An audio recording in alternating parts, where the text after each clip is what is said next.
Hello and welcome to Benz Addiction.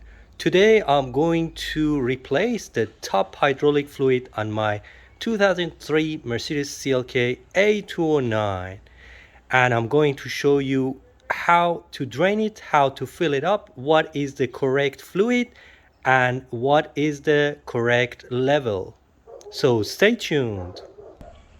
The Mercedes CLK A209 convertible pump location is on the left hand side of the boot, and you need to take off at least this trim piece.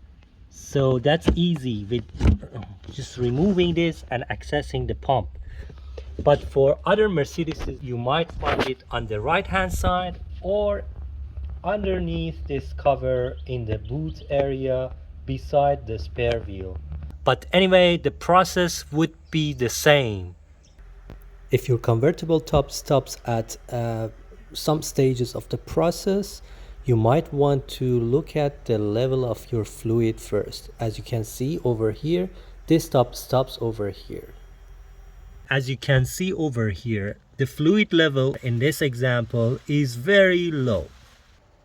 So first of all, you need to find the source of the problem. In this case, the front lock cylinder of this car was leaking, so I replaced the top lock, and now I need to drain the fluid, which as you can see it's so black, so it's a preventive maintenance that you need to do as well.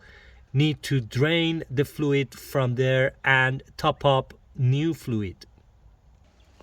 First of all, you need to make sure that you have the right fluid for the top. In this case, I have the swag 10902615, which is the equivalent to a Mercedes top fluid. I will mention the Mercedes part numbers as well.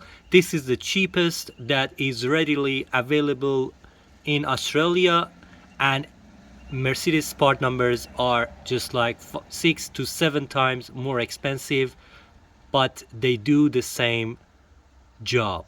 So make sure you don't put power steering fluid in. You need to really use the correct hydraulic fluid, otherwise you might risk thousands of dollars of damage to your top system.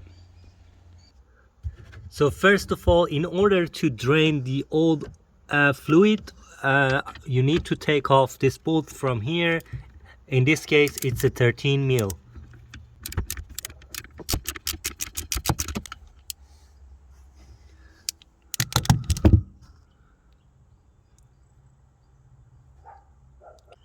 Next, you want to use your own tool to drain the reservoir.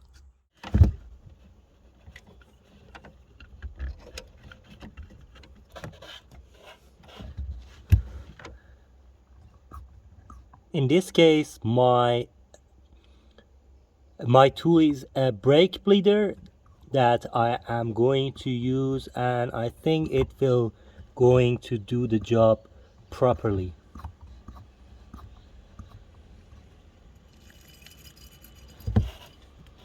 So you need to adjust the hose to be able to remove most of the fluid, and as you can see, the fluid is pretty dark in color.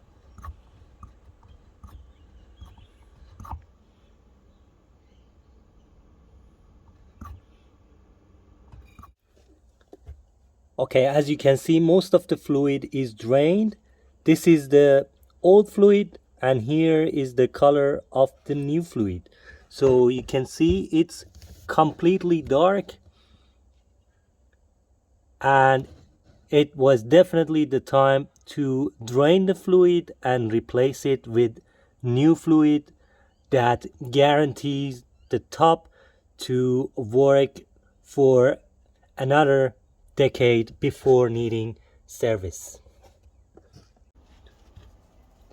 Next, I'm going to use a funnel that has a smaller tube flexible tube attached to it to fill up my reservoir. Of course, you can use other different methods as well, but we just need to make sure that the funnel or the tool that you use is very clean and without any dust or particle. So we need to fill up this reservoir slowly, making sure that we don't overfill the reservoir. So here, as you can see, the fluid level before was very low, and now it's just right above the midsection of min and max, and that is where the fluid level should be. I'm going to put back the filling plug for the pump reservoir now. You need to slightly tighten up this bolt because the reservoir is plastic and you don't want to apply too much pressure. So here is a nicely and freshly filled up reservoir with a correct level of fluid and correct type of fluid. You might want to repeat this process every few years, making sure that all of the hydraulic fluid in the system gets freshened up, and this will guarantee your top hydraulic system to work for many years without any problem.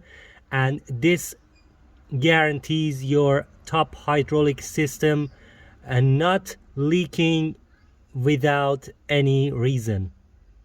Please also note that if your hydraulic fluid is low, that definitely indicates a leak or a previous leak that you might first look at it and fix it before even replacing the fluid.